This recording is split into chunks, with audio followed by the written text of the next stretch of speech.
ओम नमो भगवते वासुदेवाय। ओम नमो भगवते वासुदेवाय।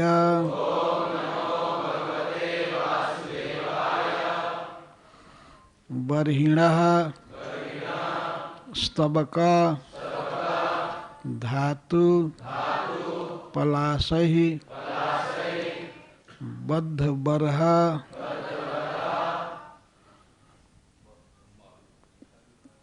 बद्धमल परिबर्ह विडम्बः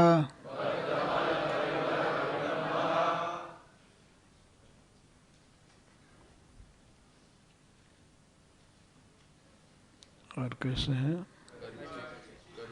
करहिचित सबल आलिसह गोपैः गाः समाह्वयति यत्र मुकुन्दः बर्हिणस्तबक धातु पलाशैः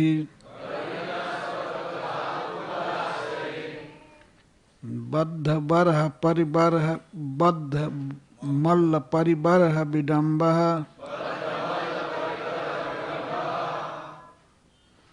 करहिचित सबल आलिसह गोपैः गाः समाह्वयति यत्र मुकुन्दः।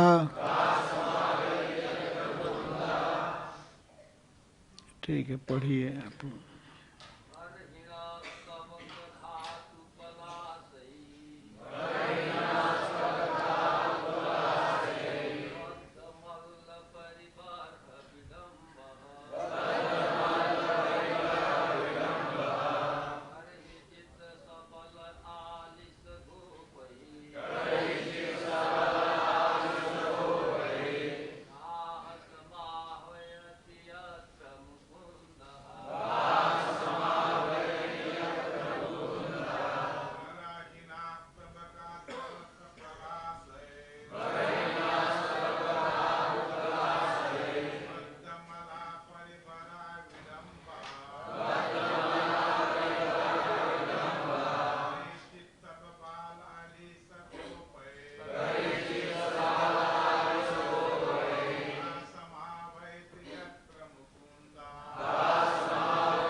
माता जी लोग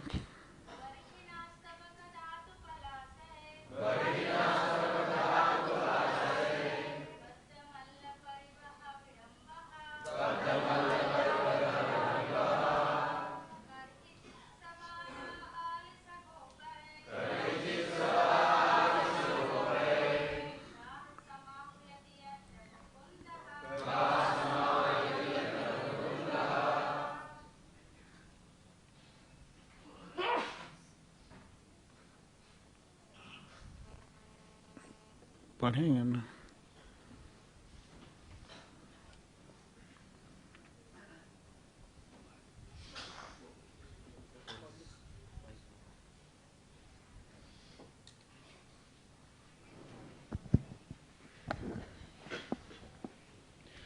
बरहिणः मोरों के स्तबक पंखों से धातु रंगीन खनिज गेरु पलासही तथा पत्तियों से बद्ध व्यवस्थित मल्ल कुश्ती लड़ने वाले या पहलवान का परिबरह वेश विडम्बः अनुकरण करने वाला करहिचित कभी कभी सबलह बलराम सहित आली हे गोपी सह वह गोपहि ग्वाल वालों के साथ गाह गाँवों को समाह्वयति बुलाता है यत्र जब मुकुंदः मुकुंद तरहि तब भग्न टूटी गतयः उनकी गति हिलना डुलना सरितः नदियाँ वय निसंदेह तत् उसके पद अम्बुज चरण कमलों की रजह धूलि अनिल वायु से नीतम लाई हुई स्पृहयति लालसा करती हुई वयम हम सब इव जिस तरह अबहु कुछ कुछ पुण्य कर्म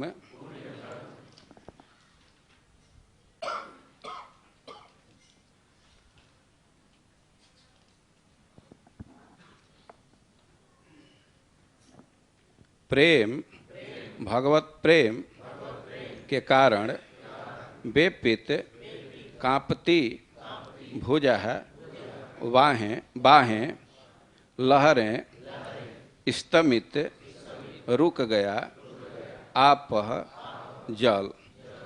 अनुवाद। हे प्रिय गोपी, कभी कभी कृष्ण अपने को पत्तियों मोर पंखों तथा रंगीन खनिजों से सजाकर पहलवान का वेश बनाते हैं। तत्पश्चात वे बलराम तथा ग्वाल वालों के साथ बैठकर गाँवों को बुलाने के लिए अपनी बांसुरी बजाते हैं। उस समय नदियाँ बहना बंद कर देती हैं। उनका जल उस आनंद से स्तंभित हो उठता है जिसे वे उस वायु की उत्सुकता पूर्वक प्रतीक्षा करते हुए अनुभव करती हैं, जो उनके लिए भगवान के चरण कमलों की धूल लाएगा। किंतु हमारी ही तरह नदियाँ अधिक पवित्र नहीं हैं, अतः वे प्रेम बश कांपते हुए बाहों से उनकी प्रतीक्षा करती रहती हैं। तात्पर्य। यहाँ पर गोपियाँ कह रही हैं कि कृष्ण की बांसुरी की ध्वनि नदी जैसी जड़ वस्तुओं को भी चेतन बनाती है, जिससे वे आनंद से स्तंभित हो जाती हैं।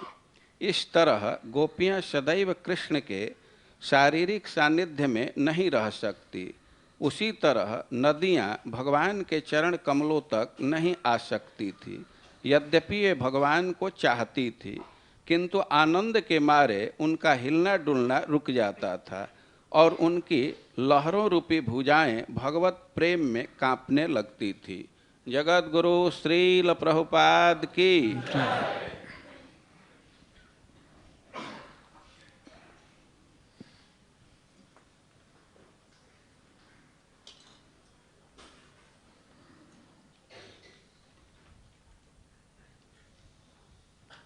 ये श्रीमद् भागवतम का 10वें स्कंद का 35वां अध्याय है।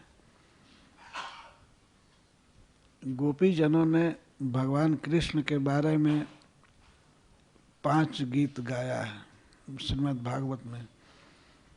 5 गीतों में यह गोपी गीत के बाद दूसरा महत्वपूर्ण गीत है। सबसे ज़्यादा वैष्णव लोग गाते हैं गोपी गीत को, जिसे गोपिका गीत भी कहते हैं, और उन्हीं गोपियों के द्वारा गाया हुआ यह युगल गीत है। भगवान कृष्ण के बारे में गा रही हैं। गोपियाँ कभी भी नहीं चाहती थी कि भगवान कृष्ण वृंदावन में जाएं, हमेशा गांव में रहें, ब्रज में रहें, यही चाहती थी। तो कृष्ण का वृंदावन में जाना उन्हें सहन नहीं होता था। जैसा कि गोपी गीत में हम लोग पढ़ते हैं, ब्रजसि जद चलसि जद ब्रजाचारयन् पशून् नलिन सुंदरम नाथ ते पदम शिल तृणांकुरैः सीदतीति नः कलिलतां मनः कांत गच्छति। हे प्रियतम, आप जब गाय चराने के लिए घर से चलते हैं तो उस समय हमें यही स्मरण रहता है कि आपका नलिन सुंदर पद्म सुंदर चरण में पत्थर लग रहा होगा, कुश लग रहा होगा और कटे हुए घास लगते होंगे। तो इसका स्मरण करके हमारा मन मूर्छित होता रहता है। ज्यों ही आप चलते हैं, चलस जद ब्रजात चारयन पशुन, जब आप पशुओं को चराने के लिए चलते हैं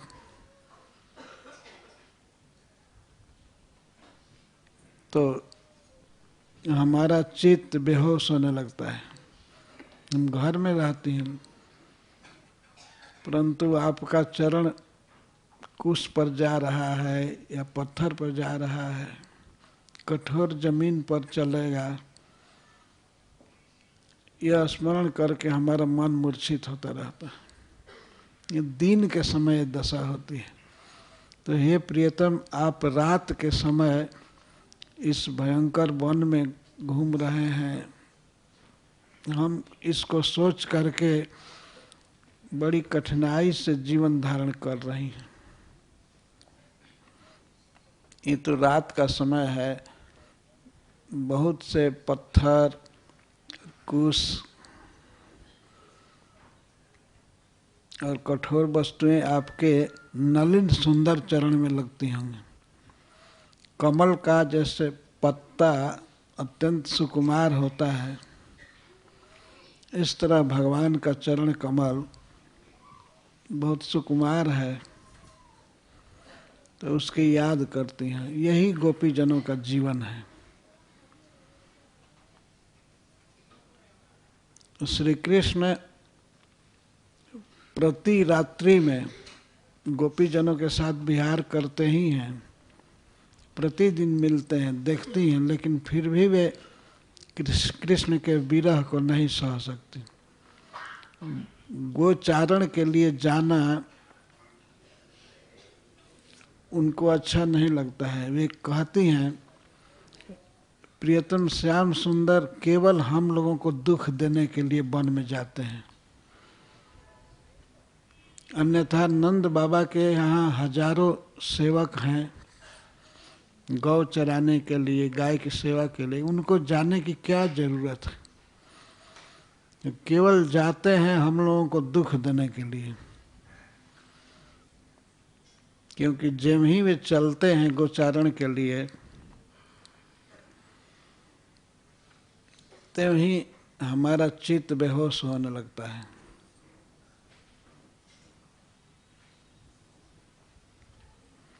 गोपियाँ कह रहे हैं कि चलस जद ब्रजात चारयन पशुन, जब आप पशुओं को चराने चलते हैं, कोई आदमी को चराने नहीं जाते हैं, पशु को चराने जाते हैं। और पशु वो तो अविवेकी हैं, बेवकूफ़ हैं। उन पशुओं को क्या मालूम है कि कहाँ जाना चाहिए। वो तो जहाँ घास देखेंगे, चाहे वो पत्थर के बीच हो चाहे कहीं हो, जाएंगे। और उनके पीछे पीछे आप चलते हैं तो आगे चल करके घास को काट देते हैं, खूंटी बना देते हैं पशु, और चरते रहते हैं खरर खरर। और आप पीछे से चलते हैं, कटे हुए घास पर आपका चरण पड़ता है। कितनी पीड़ा होती होगी आपके चरण में। इसका स्मरण करके हम मूर्छित होने लगती हैं। और आप मानते नहीं हैं, प्रतिदिन चले जाते हैं। गोपियाँ भगवान को हमेशा देखती थीं, फिर भी उनको देखने से तृप्ति नहीं होती थी। जब ही कृष्ण वन में चलते थे तो श्री गोपी जनों का मन भी चल देता था भगवान के साथ ही। और मन ही मन वे देखती थी कृष्ण कैसे बांसुरी बजा रहे हैं, कैसे चल रहे हैं।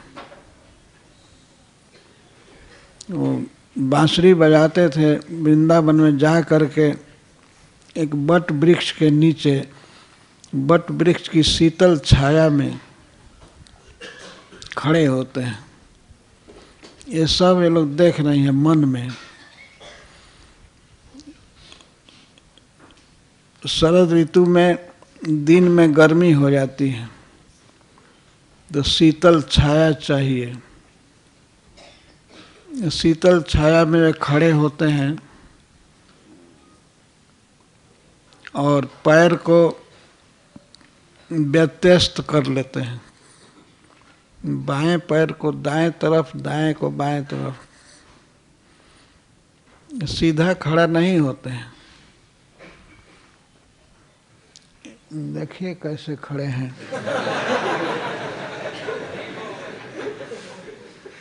लगता है कि बहुत भारी भार टांगे हैं।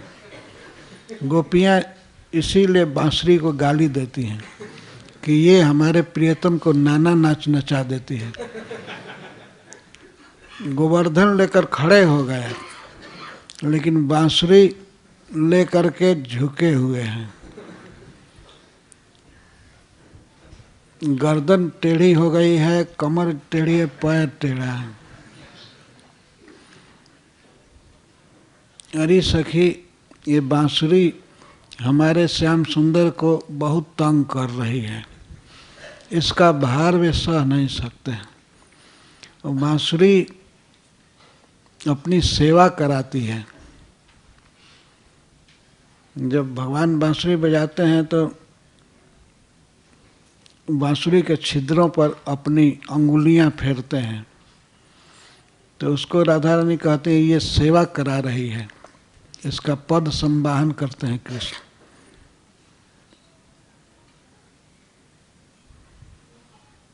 इसलिए है सखी, आज से इस बांसुरी को फेंक दिया जाए या सील पर कूच दिया जाए, इसमें से कोई आवाज न निकले। तो दूसरी सखी कहती है, नहीं सखी, बांसुरी ही हमको खबर देती है रास करने के लिए, बुलाती है, नहीं तो कैसे पता चलेगा कि कृष्ण कहाँ है। इसलिए इसको रहने दो। तो गोपियों को याद आती है यह बात कि श्री कृष्ण वृंदावन में गए हैं, ऐसे खड़े हैं और उनकी अंगुलियां चल रही हैं बांसुरी पर। वाम बाहुकृत वाम कपोलो, अपना बायां कपोल बाईं बाह के तरफ किए हैं ना। गोपीनाथ जी किए हैं। वाम बाहुकृत वाम कपोलो बलगित भ्रूर अधरार्पित वेण। और श्री कृष्ण बांसुरी बजाते हैं, बाएं कपोल को बाईं बाह की तरफ कर लेते हैं और बलगित भ्रू, उनकी भौहें ताल गति के अनुसार चलती हैं। क्या राग गा रहे हैं, क्या ताल है, उसके अनुसार पैर भी चलता है, पैर की अंगुलियां भी चलती हैं और हाथ की अंगुलियां तो चलती ही हैं बांसुरी के छेद पर। इस तरह श्री गोपीजन अपने घर में हैं, लेकिन वे एक जगह जुट करके कृष्ण किस तरह वृंदावन में बांसुरी बजा रहे हैं और सब लीलाएं कर रहे हैं, उनका वेश क्या है, इसी को गाती रहती हैं।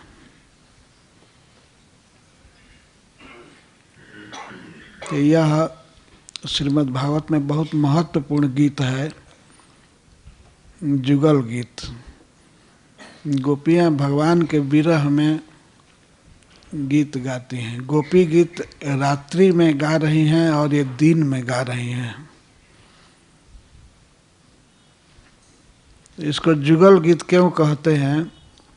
क्योंकि दो दो श्लोक में एक लीला पूर्ण रूप से गाई गई है, इसीलिए दो श्लोकों के कारण इसको जुगल गीत कहते हैं।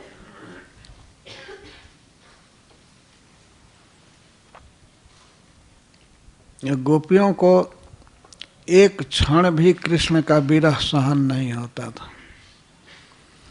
कृष्ण जाते थे वृंदावन में और गोपियां अपने अपने घरों से निकल करके कृष्ण के पास तो नहीं जाती थी, उनका मन चला जाता था और एक जगह जुटती थी और कृष्ण की लीलाओं को बोलती जाती थी। कृष्ण की लीलाएं उनके मानस पटल में प्रत्यक्ष उभर आती थी। जैसे इस श्लोक में कह रही हैं, हे सखी बरहिणा मयूर पंखों का स्तबक श्री कृष्ण सिर पर धारण किए हैं।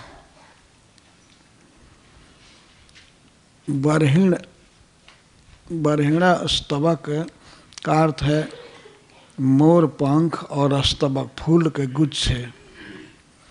जब फूल पत्ता सहित आता है तो उसको गुच्छ कहते हैं, स्तबक। और धातु, गैरिक धातु वन में मिलता है, उसी से गेरुआ कपड़ा रंगा जाता है। पहले सन्यासी वन में पर्वत में घूमा करते थे तो कपड़ा लाल हो जाता था, गेरुआ हो जाता था। पहले के सन्यासी ऐसे कपड़ा रंगते नहीं थे, वो अपने आप ही रंगा जाता था लाल गेरू से। तो श्री कृष्ण वन में जाते हैं तो क्या क्या भेष बनाते हैं? मोर के पंख को धारण करते हैं और स्तबक, फूल का गुच्छा, गेरू, उसी से पेंट करते हैं सखा लोग, गाल में, हाथ में, जहाँ तहाँ। वृंदावन की मिट्टी होती है, तो गिरिराज जी में जब जाते हैं तो गेरू से श्रृंगार होता है कृष्ण का। धातु और पलाशय, पलाशय का अर्थ है कोमल कोमल पत्ता, नया नया पत्ता, वो कभी कभी बांधते हैं बद्ध, इस तरह से सजाते हैं। और अपने को कभी कभी करही चित पहलवान का वेश बनाते हैं। ये गोप लोग क्या करेंगे जंगल में? गाय चरती रहती हैं और ये आपस में कभी दंगल करते हैं, कभी कुछ करते हैं। तो ये श्याम सुंदर भी पहलवान का वेश बना लेते हैं। उस समय अपने पीताम्बर को काछनी बना लेते हैं, घुटने तक पहन लेते हैं। घुटने के ऊपर, और किससे पहलवानी करते हैं? श्री बलराम जी से और सखाओं से।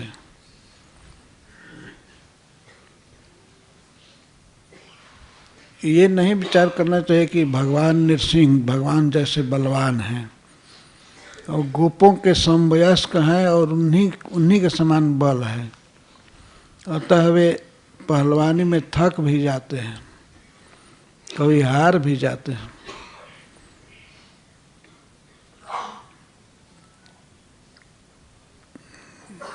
तो मल्ल, बद्ध मल्ल, परिबर्ह, परिबर्ह का अर्थ है पहलवान का वेश धारण करते हैं। और विडम्ब, विडम्ब का अर्थ है अनुकरण। तो पहलवान जैसे कुश्ती करते हैं वैसे खूब दंड बैठकी करके और कुश्ती करते हैं, अनुकरण करते हैं। अब चिंता भी होती है कभी कभी कि गौएं दूर न चली जाएं। एक बार जब भगवान कृष्ण भांडीर वन में थे, भांडीर नामक एक बट वृक्ष है, उसके पास सखाओं के साथ एक खेल कर रहे थे।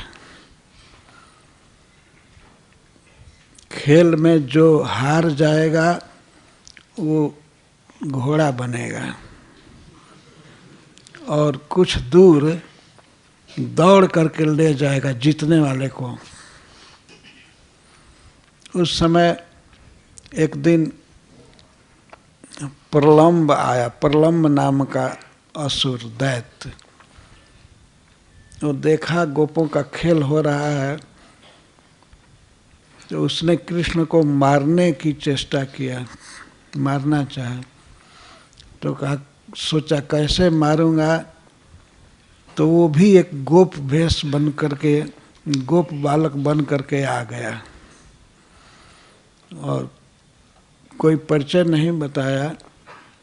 ऐसे सोचा कि भ्रम हो जाएगा कृष्ण को, बलराम को, ये लोग समझेंगे कि यही आसपास के किसी गांव का होगा।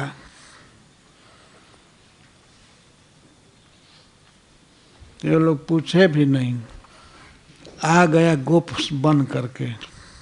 था राक्षस लेकिन गोप बालक बन करके आ गया और कहा कि हम भी खेलेंगे। और वह दुष्ट चाहता था कृष्ण का वध करना। कृष्ण जान गए कि ये दैत्य है, राक्षस है, फिर भी वे ऐसे बोलने लगे, आओ सखे, तुम खेलना चाहते हो?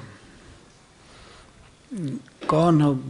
गोप। बताया अपनी जाति, मैं गोप हूँ, मैं भी गाय चराता हूँ, आज तुम्हारे साथ खेलने की इच्छा है। तो भगवान ने कहा ठीक है, खेल में भाग लो। तो दो दल था खेलने के लिए, एक के बोस थे बलराम जी और दूसरे के श्याम सुंदर। तो किस पार्टी में रहोगे? भगवान तो उसको मारना चाहते थे, तो वह डर रहा था कृष्ण से, क्योंकि कृष्ण की बहुत सी लीलाओं को सुन लिया था। कालिय दमन की लीला को सुना था, पुतना वध की लीला सुना था, कई लीलाएं सुना था। तो सोचा कि ये सांवला जो है बहुत खतरनाक है,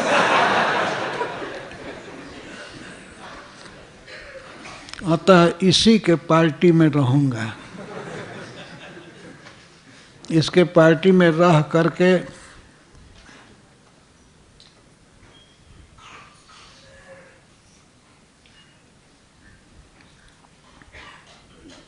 खेलूंगा और किसी समय पा करके मार दूंगा।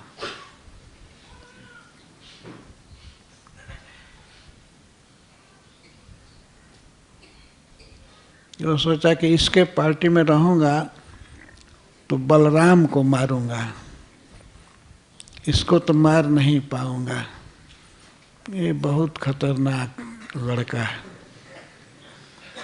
तो इसके पार्टी में रह करके हार जाऊंगा, हारने में क्या दिक्कत है, हार जाऊंगा खेल में और बलराम को लेकर के चलूंगा, जहाँ डेस्टिनेशन है उससे बहुत आगे ले जा कर के मार दूंगा बलराम को। क्योंकि श्री बलराम जी की लीलाएं बहुत ज़्यादा प्रकट नहीं थी उस समय, तो सोचा कि कृष्ण के पार्टी में रहकर बलराम को ढोऊंगा, मार दूंगा। तो खेल हो रहा था, जानबूझ करके हार गया। खेल क्या हो रहा था? कबड्डी का खेल हो रहा था। तो जानबूझ करके हार गया श्री बलराम जी से। तो बलराम जी लगे कहने, अब तुम घोड़ा बनो। तो चाहता ही था वो घोड़ा बना। कृष्ण का पूरा पार्टी हार गया।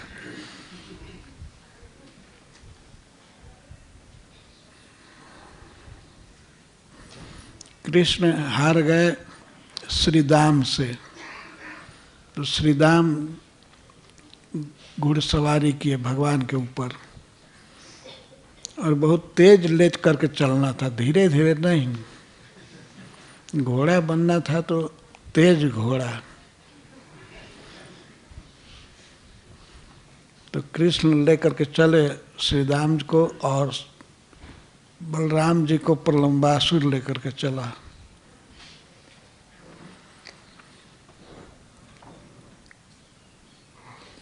तो प्रलंबासुर बलराम को लेकर के चला तो बहुत तेज है, वो हवाई जहाज की तरह उड़ गया।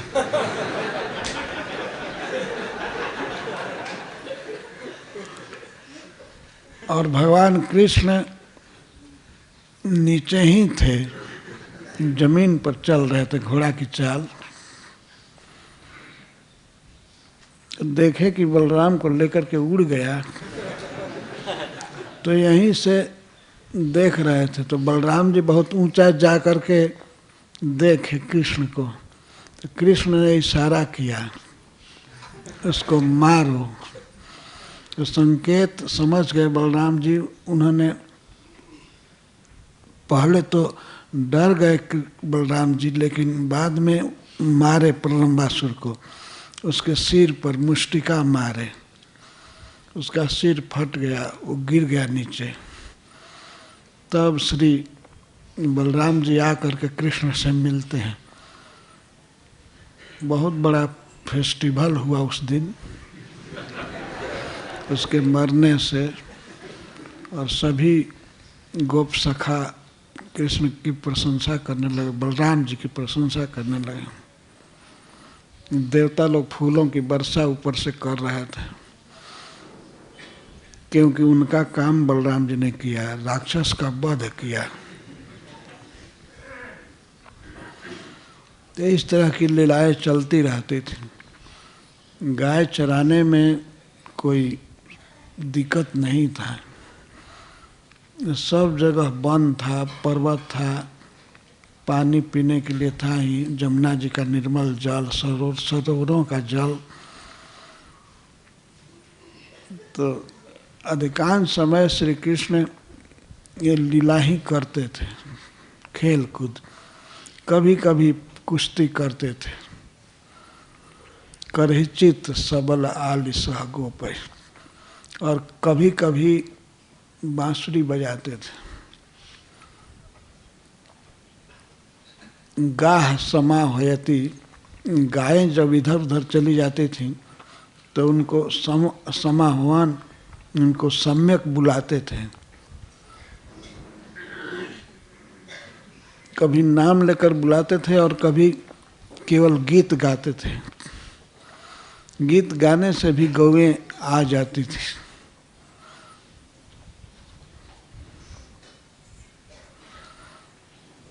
तो जब भगवान बांसुरी बजाने लगते थे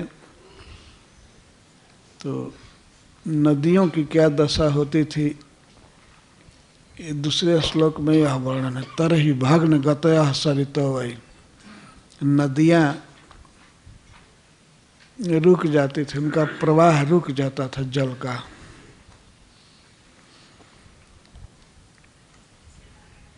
ये गोपियाँ गा रही हैं कि अरे सखी, हमारा तो दुर्भाग्य है, लेकिन वृंदावन में नदियों का सौभाग्य है, देवांगनाओं का सौभाग्य है। वे आ जाती हैं, बिना रोक टोक के कृष्ण को देखती हैं ऊपर से, विमान से, और पशु भी देखते हैं, पक्षी भी देखते हैं। केवल पाबंदी हम लोगों पर है, हमको बाधा दी जाती है।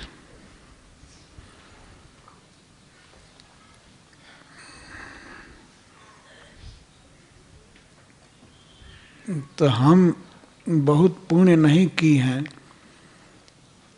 तो अपने से तुलना करते हैं नदियों की। अरे सखी, ये नदियाँ भी हमारे जैसे अभाग्नी हैं, ये भी पुण्य नहीं की हैं। जब श्री कृष्ण वृंदावन में जाते हैं तब ये नदियाँ चाहती हैं कि कृष्ण का चरण कमल हमारे पास आवे, हमेशा हमको संपर्क मिले, लेकिन इनको संपर्क सब समय नहीं मिलता है। तब वायु के झोंके से उनका चरण राज्य नदियों को मिलता है, तो उस समय ये सुखी होती हैं। गोपियों की दृष्टि में वृंदावन में सभी जीव धन्य हैं, गोपियों से बढ़ करके सब जगह वे ही मानती हैं। हम घर में बंद हो जाती हैं, इधर घर के काम धंधा करते हैं, कृष्ण के विरह में जलती रहती हैं, और वृंदावनवासी भौरे, पक्षी, मृग आदि ये सुख लूटते हैं।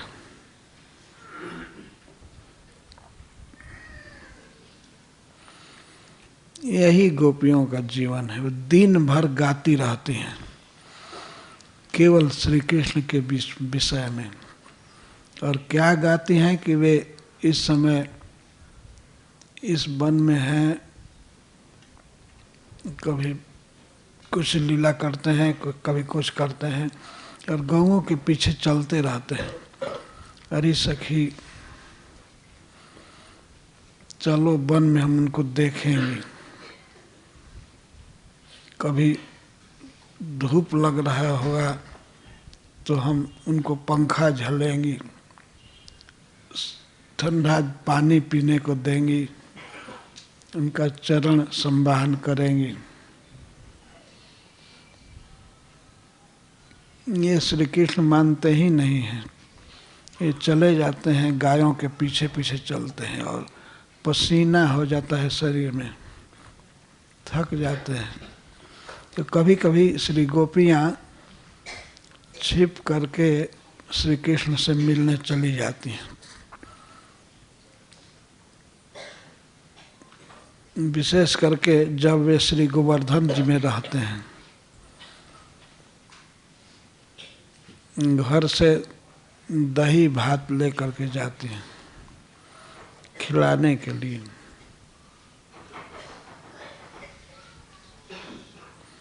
और कभी विविध पकवान ले जाती हैं।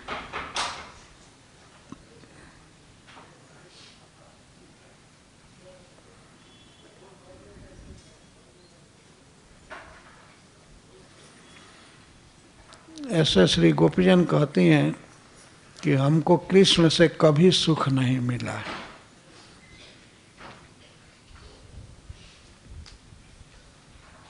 मिलने पर भी ये कहते हैं हे श्याम सुंदर, तुमसे कभी हमें सुख नहीं मिला। जब मिलते हो तो यही चिंता रहती है कि ये एक दिन एक समय हमें छोड़कर चले जाएंगे। तो जब मिलते हो तो विरह की आशंका रहती है। संग तो छूटेगा ही, 1 घंटे के बाद चाहे 2 मिनट के बाद छूट जाए। तो यही चिंता रहती है मिलन के समय कि आप छोड़कर चले जाएंगे। भगवान कहते हैं कि रात्रि में रास विहार में मिलते हैं ना, तो वही कहते हैं, लेकिन फिर भी चिंता रहती है कि आप रात बीतने पर, रास लीला समाप्त होने पर चले जाएंगे। और दिन के समय तो विरह रहता ही है, उस समय तो दुख रहता ही है। विरह में तो दुख है ही, संजोग में भी दुख लगा रहता है।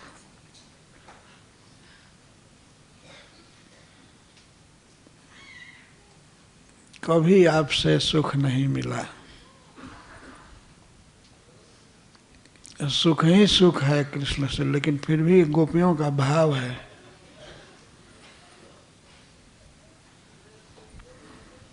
आप जाते हैं गाय चराने तो उसी समय हम चिंता में पड़ जाती हैं।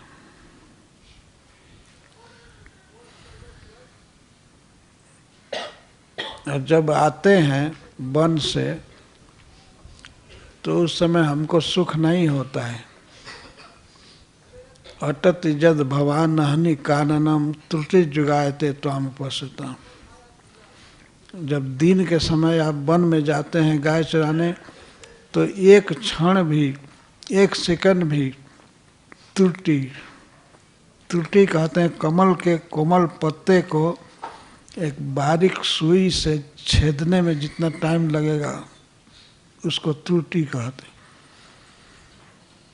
तो 1 सेकंड भी हमारे लिए जुग बन जाता है।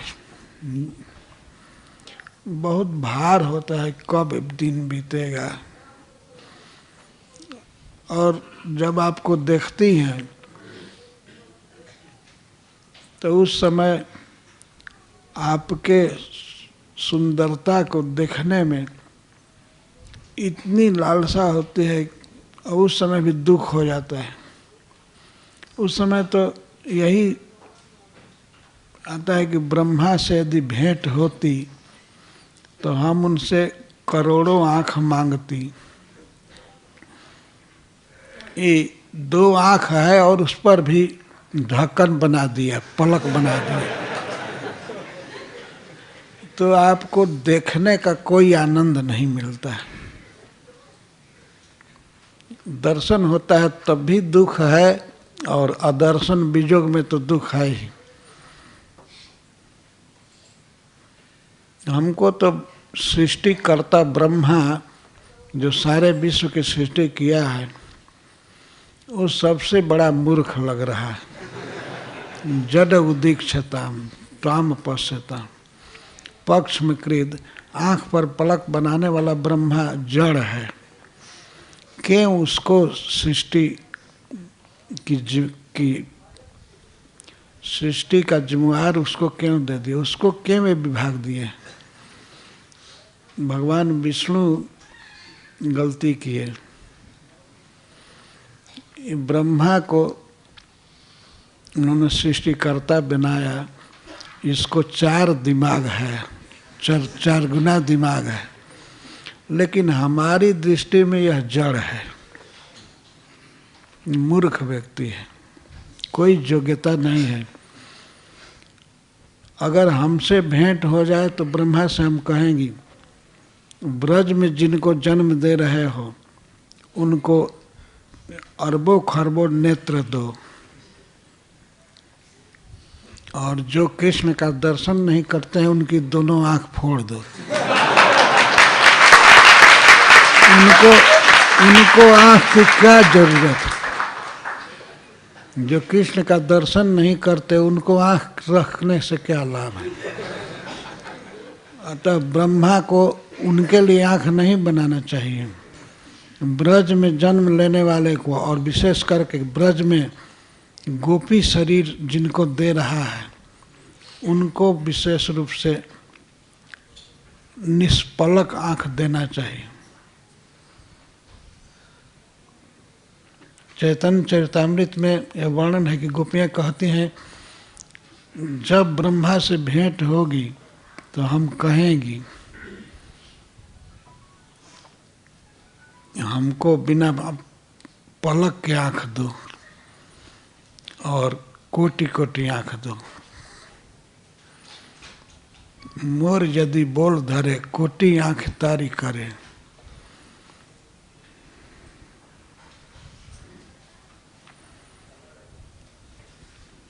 इस तरह से गोपीजन हमेशा दुख में रहती हैं और उसी दुख का उपचार करती हैं भगवान की लीलाएं गा करके,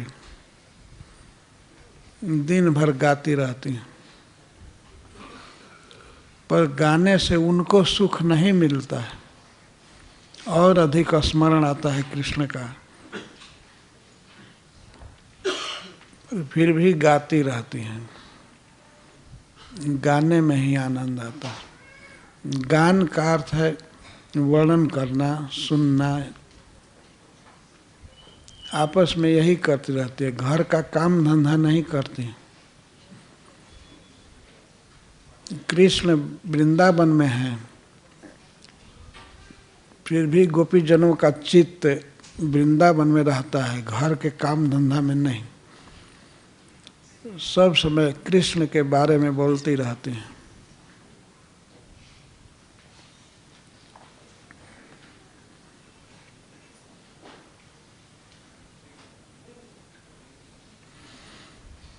कहते हैं सखी ये मेघ कितना भाग्यवान है, ये कृष्ण के ऊपर और गौओं के ऊपर, सखाओं के ऊपर ये छत्र तान देता है, धूप नहीं लगने देता। हमारा जीवन व्यर्थ है, हम रह रहे हैं लेकिन अपने प्रियतम पर छत्र नहीं तान सकती हैं। मेघ कितना भाग्यवान है। इस तरह से सब समय केवल कृष्ण की चर्चा करती है और किसी तरह से दिन बिताती है। बड़ी मुश्किल से दिन कटता है उनका। एक सेकंड जब युग के समान बीतता है तो दिन कितना बड़ा होता होगा।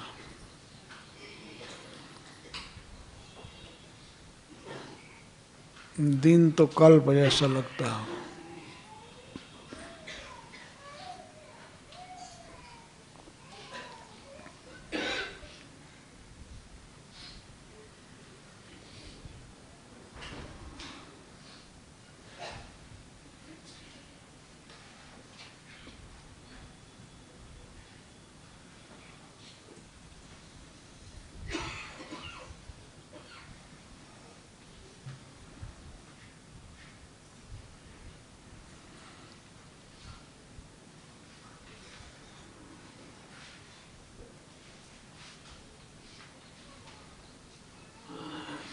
सब समय भगवान के विषय में बात करना यही कृष्ण भावनामृत है।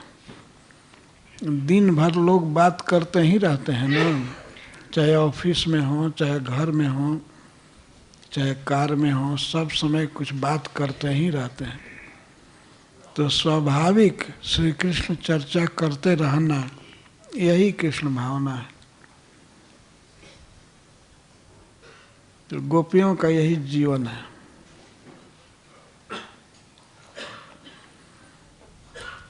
तन मनस्कास तदालापास तद अलापा, वे कृष्ण में ही मन रखती हैं, सदा कृष्ण की ही वार्ता करती हैं।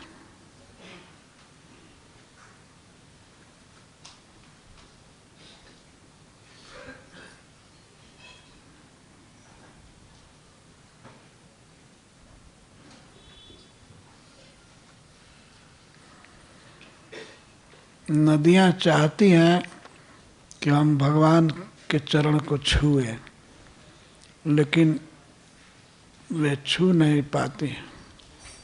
तो गोपियाँ कहती हैं हमारी समान ये भी हतभागिन है, इन्होंने पुण्य नहीं किया है। अगर पुण्य की होती तो जैसे गौएं या भौरे कृष्ण के साथ साथ चलते हैं, ऐसे ये चलती। पर हवा कृष्ण के चरणाम्बुज के धूल को उड़ा करके लाती है, तो उसको पा करके नदियाँ अपने को धन्य समझती हैं। बहुत सी नदियों का वर्णन है, क्योंकि बरसात में नदियाँ बहुत हो जाती हैं छोटे छोटे, और शरद ऋतु में भी धाराएं बन जाती हैं। बहुत नदी होती है। तो गिरिराज जी में कई धाराएं चलती हैं नदियों की। जमुना जी भी कई धाराओं में बहती हैं और पूरे ब्रज को ये घूम घूम करके सिक्त करती हैं। इसीलिए बहुवचन का प्रयोग गोपियाँ कर रही हैं। ऐसे दो नदी बहुत प्रसिद्ध है, श्री मानसी गंगा जी और श्री जमुना जी। लेकिन जमुना जी की धारा अनेक हो करके ब्रज में बहती है, तो इसीलिए गोपियाँ कह रहे सरिता, नदियाँ।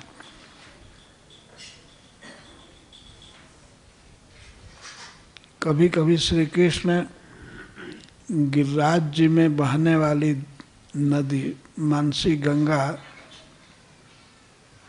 के तट पर जाते हैं और किसी वट वृक्ष पर बैठ जाते हैं, जिसकी लंबी लंबी शाखाएं होती हैं। नदी के ऊपर शाखा चली जाती है, तो श्री कृष्ण उस पर चले जाते हैं और पैर को नीचे लटका करके बांसुरी बजाने लगते हैं।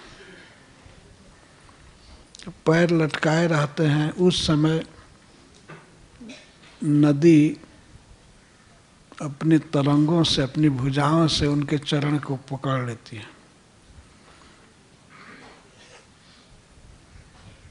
ऐसा वृक्ष आप लोगों ने देखा होगा जो जमीन के बहुत ऊपर नहीं रहता है, जिसकी शाखा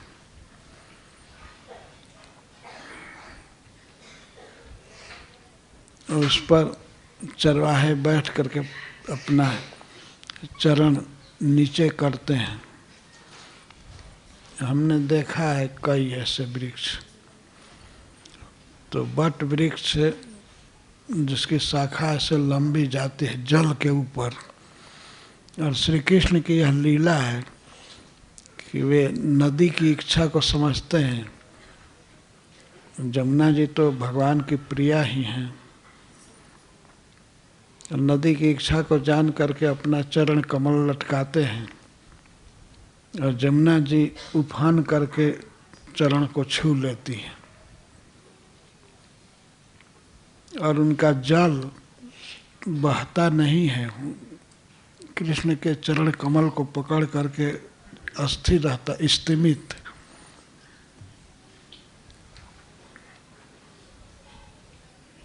जल का बहना बंद हो जाता है। भगवान के चरण कमल को पकड़ करके जमुना जी अस्थिर रहते हैं।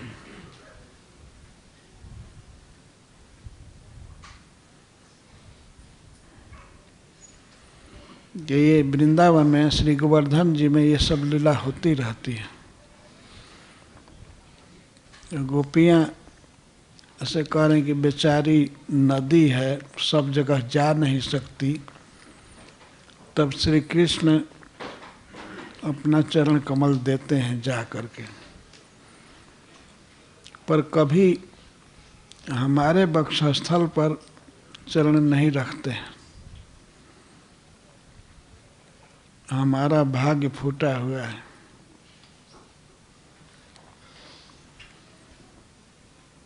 कभी पक्षियों का गुणगान करते हैं कि ये पक्षी धन्य है जो वृक्ष की डाली पर बैठ करके और कृष्ण को देखते हैं तथा गीत सुनते हैं अपने कानों में, बांसुरी का गीत निकट से। और ये हरिण धन्य है। देखो इन हरिणियों का भाग कि ये अपने पतियों के साथ कृष्ण का दर्शन करती हैं। और हमारे पति ऐसे हैं कि अगर कृष्ण की गंध भी जान जाएंगे तो नाक भाव सिकोड़ते हैं। ये क्या सुन रही है,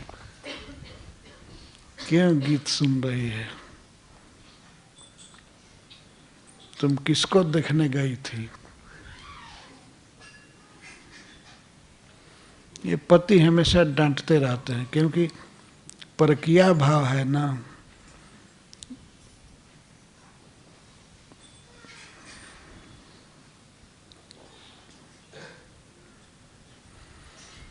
श्री राधा रानी जो प्रधान गोपी हैं, तो ये गोपीनाथ का मतलब राधा नाथ ही हुआ, सीधा अर्थ। तो वे कहती हैं एक गीत में, विद्यापति ठाकुर का एक गीत है, मनमथ तो है कि कहब अनेक, अरे कामदेव मैं तुमको क्या कहूँ, दिठी अपराध प्राण परिपीरसी, ये तू कौन विवेक।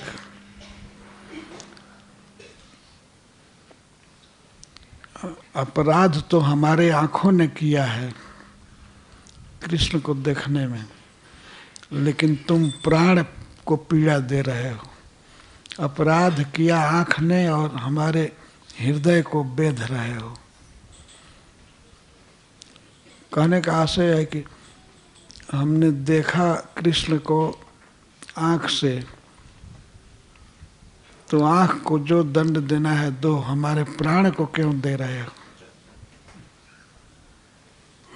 दिठी अपराध प्राण परिपीरसी, ये तू कौन विवेक। दिठी अपराध, आँख के अपराध को तुम प्राण को पीड़ा दे रहे हो। और वो भी आँख से हमने पूरा देखा नहीं, बहुत कम देखा कृष्ण को। कृष्ण गाय चरा करके आ रहे थे या जा रहे थे, तो उनको सब लोग देखे, ब्रज के सब गांव में रहने वाले सब देखे कृष्ण को। पूर्व बाहिर पथ करत गतागत, को नहीं हेरत कान। कौन नहीं देखता है, किसी को देखने में कोई बाधा नहीं है, देखने में कोई अपराध नहीं है। और अपराध हमने कर दिया कि दाहिन नयन पिसुनगन वारल, दाहिने आँख से मैं देख रही थी निंदकों को, ब्रज में जो निंदा करते हैं उन निंदकों की ओर देख रही थी दाहिने आँख से, कि वे न देखें कि यह कृष्ण को देख रही है।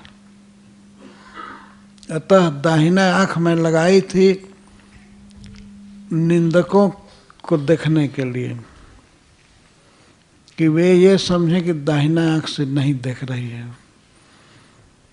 तो दाहिन नयन पिसुनगन वारन, निंदकों को देख रही थी, और बाम ही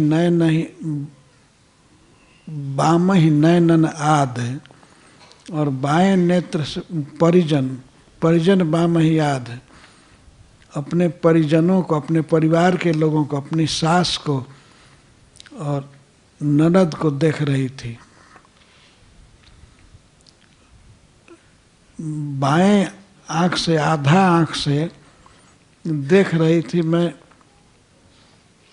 स्वजनों को, कि वे खुश रहें, वे देख लें कि ये देख रही है हमारे तरफ।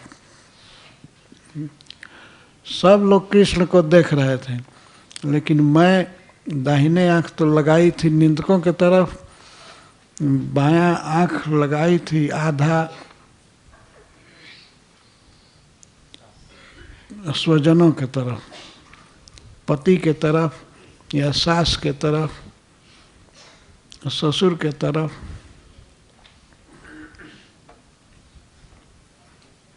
बायां वो भी आधा नेत्र, तो आध नयन को ने हरि अवलोकने तत भेल परमाद, मैं आधे नेत्र में वो भी कोने से कृष्ण को देखी। आध नयन कोने हरि अवलोकने, मैं आधे नेत्र से कृष्ण को देखी कोने से, और इसी से बहुत अपराध हो गया। मन मस्तो ही कि कहब अनेक, अरे कामदेव मैं तुमको क्या कहूँ, तुम इतना अविवेकी हो। तो इस तरह से कृष्ण को देखने में बहुत बाधा है गोपियों को।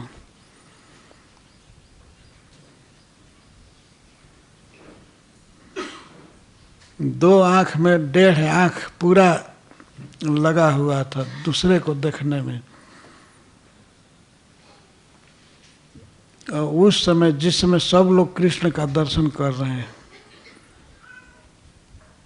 तो मैं आधे नेत्र से वो भी पूरा आधा से नहीं देखी, आध नयन कोने हरि अवलोकने, मैं आधे नेत्र से और वो भी नेत्र के कोने से, कटाक्ष से मैं कृष्ण को देखी। तो क्या यही बहुत अपराध हो गया?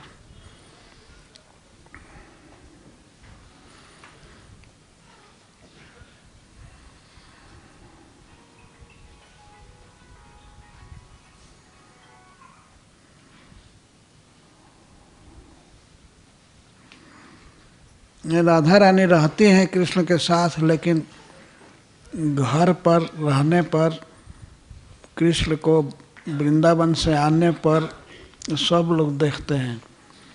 शाम के समय या सवेरे वन में जाते समय सब लोग देखते हैं।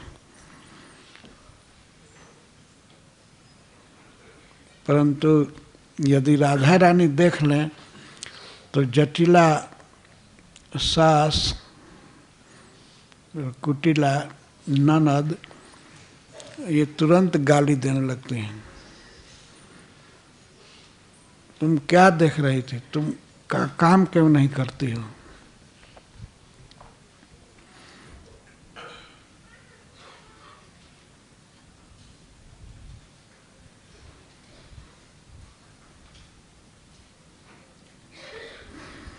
और जावट में विवाह हुआ है राधा रानी का, वहाँ से ये केवल नंद गांव की ओर देख दें तब भी हल्ला करने लगती हैं, उधर क्यों देख रही?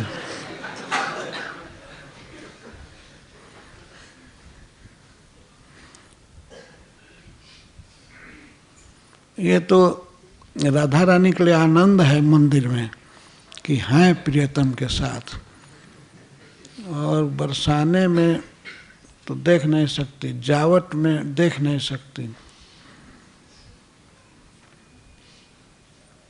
नंदगांव के तरफ कहीं भूल करके भी देख देंगी तो हल्ला होने लगता है।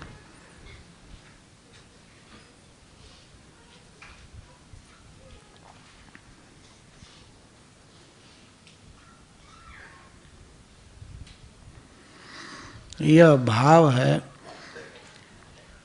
विशेष करके गौड़ियों का, वे परकिया भाव के उपासक हैं ना, कि राधा रानी का विवाह नहीं हुआ है कृष्ण से, वो तो नित्य प्रिया हैं, विवाह क्या जरूरत है।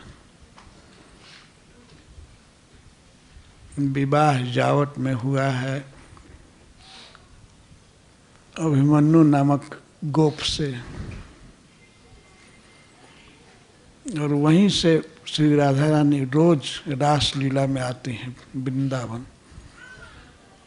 वृंदावन का तात्पर्य है और सब नंदगांव बरसाने ये सब वृंदावन के अंदर ही है।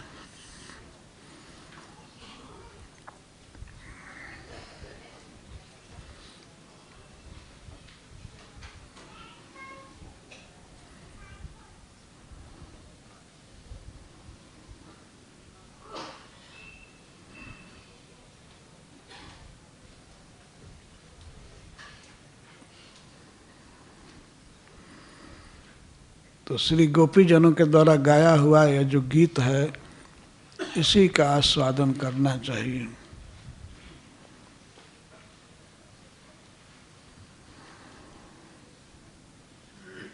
जय श्रील प्रभुपाद।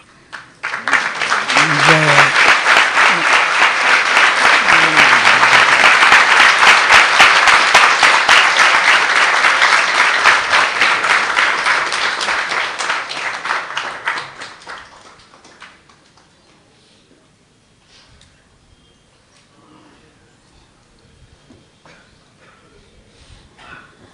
हरे कृष्ण।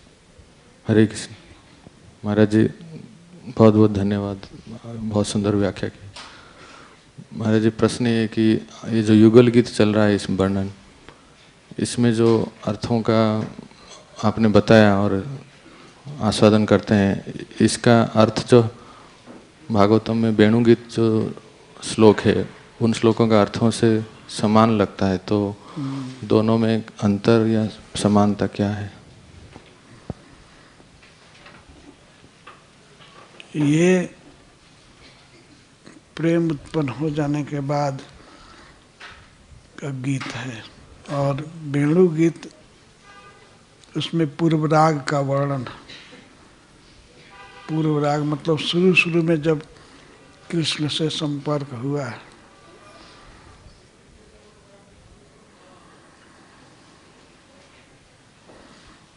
और इसमें विशेषता है जुगल गीत में।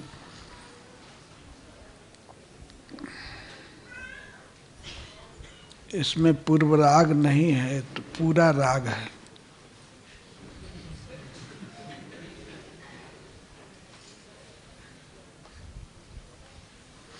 पूर्ण राग कहिए, और वेणु गीत में पूर्व राग है। प्रेम की प्राथमिक अवस्था वेणु गीत में है। तो दोनों में सादृश्य है, परंतु वैष्णव लोग जुगल गीत को बहुत अधिक मानते हैं। गोपियों के द्वारा गाया हुआ 5 गीत है, गोपी गीत सबसे प्रधान है, तो गोपी गीत के बाद जुगल गीत को ही मानते हैं। वेणु गीत, प्रणय गीत, विरह गीत, कई गीत हैं।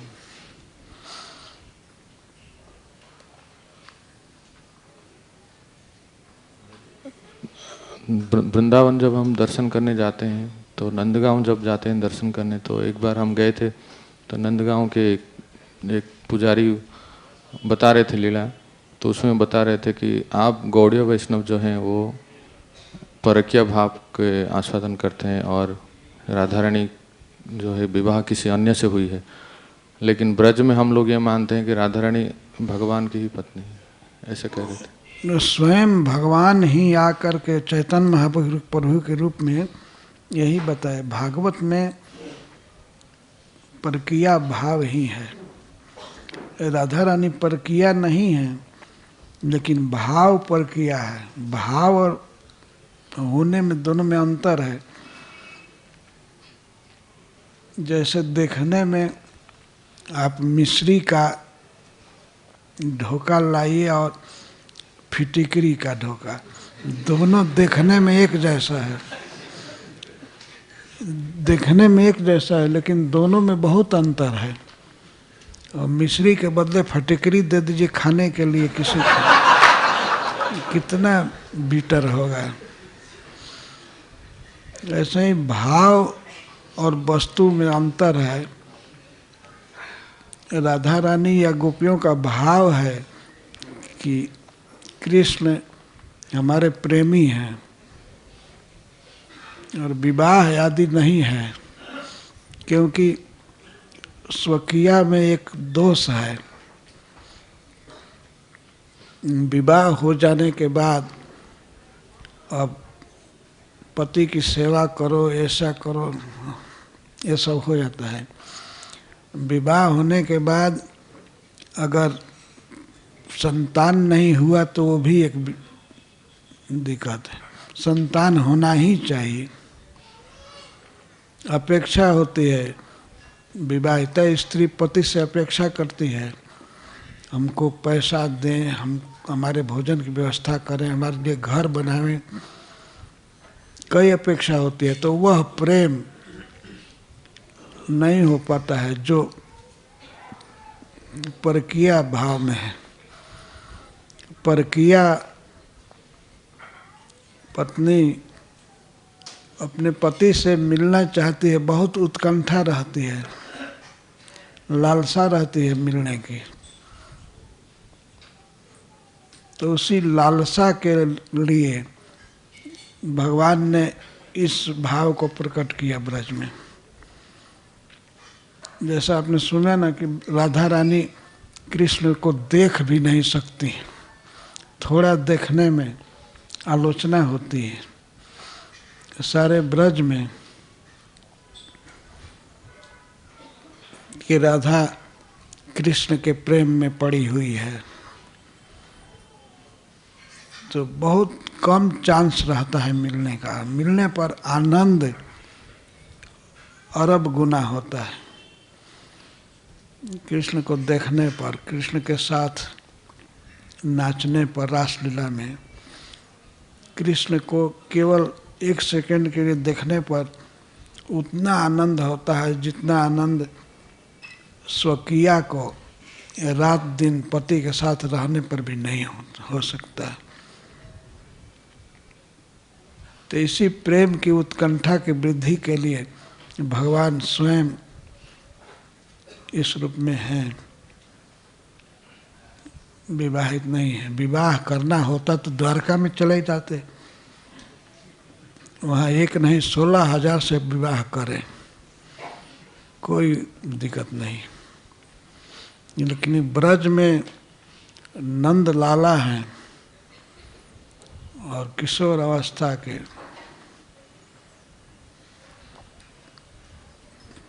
ये गोचारण लीला करते हैं, वेणु बजाते रहते हैं। विवाह कर लेंगे तो वेणु बजाएंगे कि सब अब फिक्र लग जाएगी अब गृहस्थी चलाने की। सब बांसुरी बजाना आदि भूल जाएगा।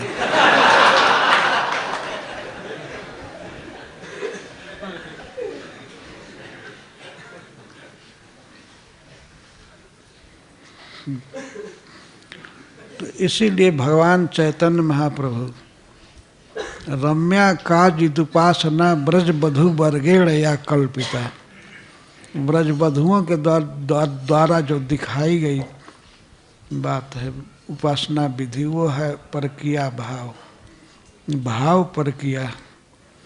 वास्तव में राधा रानी परकिया नहीं है और न तो स्वकिया है। परकिया स्वकिया दोनों से विलक्षण भाव है।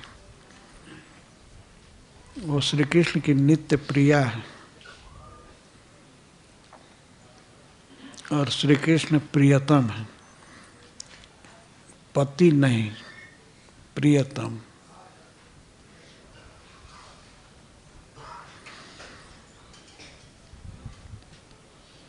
इसमें बहुत आनंद है और प्रेम ज़्यादा है, इसीलिए भगवान ने यह लीला किया।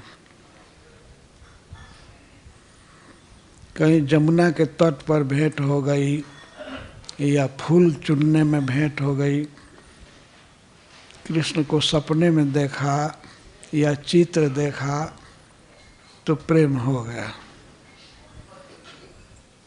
और वह प्रेम अखंड है, कभी खंडित नहीं होगा। अनादि काल से अनंत काल तक ये प्रिय प्रियतम हैं और रहेंगे। श्रील प्रभुपाद जी ने सब जगह राधा रानी को ही रखा, यहाँ तक कि लंदन में राधा लंदनेश्वर,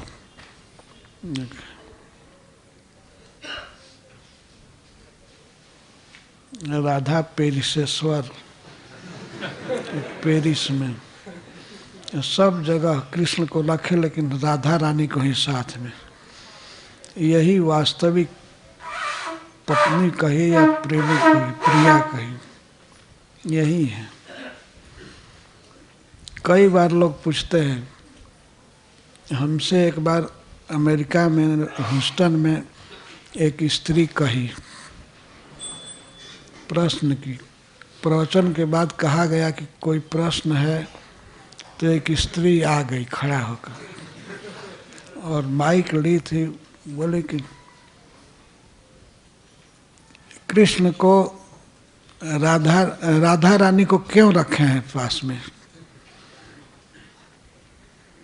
तो हमने फिर प्रश्न कर दिया, आपको क्या ऑब्जेक्शन है।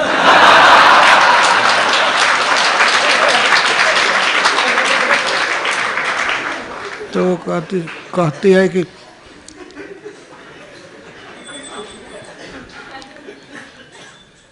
उनकी पत्नी है ना रुक्मिणी, सत्यभामा या मित्रविंदा और सब हैं, तो राधा को क्यों रखे।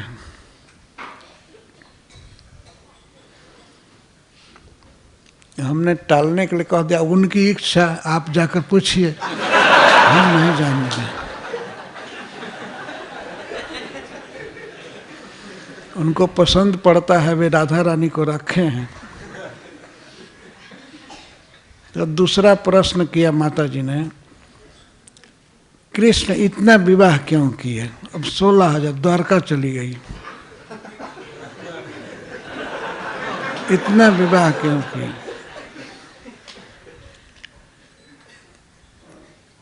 तो मैंने कहा कि उनकी इच्छा, उनकी शक्ति जितना रखें। तो कह दी कि ये अच्छा नहीं किए, एक विवाह करना चाहिए, 16,000 क्यों किए। तो बोलने में कुछ हटपटा बोल दी, वो कहे कि भगवान होकर के ऐसा करेगा। तो मैंने कह दिया, क्या 16,000 में 2-4 हजार का खर्चा आप भेजती हैं क्या। भगवान 16,000 विवाह किए तो 16,000 भवन भी बनाए द्वारका में, सबके भोजन की व्यवस्था सब कुछ किए। तो बार बार कहे फिर क्यों करेगा भगवान ऐसा। तो मैंने कहा कि विवाह में 2-4 गड़बड़ी हो गई क्या। तुम्हारे घर से तुम्हारी बेटी को, लड़की को ले गए क्या 16 महीने? तुमको क्या दिक्कत हो रहा है? 16,000 का खर्चा वे चला रहे हैं और उनका कभी कंप्लेन नहीं आया। वे स्त्रियां प्रसन्न हैं भगवान से, तो तुमको क्या दिक्कत हो गया है?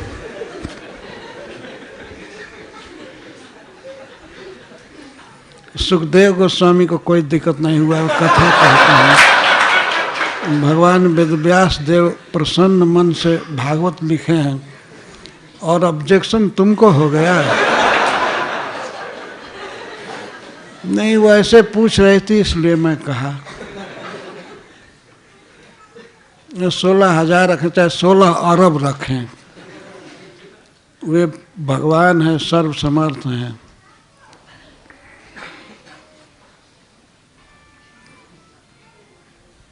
पर ब्रज में एक भी नहीं रखे हैं। मैं यहाँ कह रहा हूँ ब्रज में हैं, हजारों हैं, लेकिन भगवान की प्रेमिकाएं हैं, प्रेयसी हैं, पत्नी नहीं।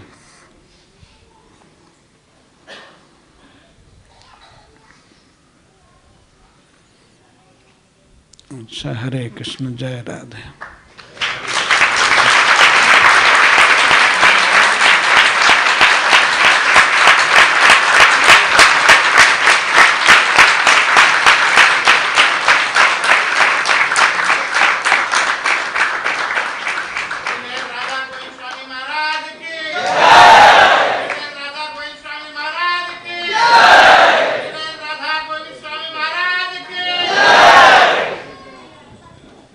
हरे कृष्णा, बहुत बहुत धन्यवाद।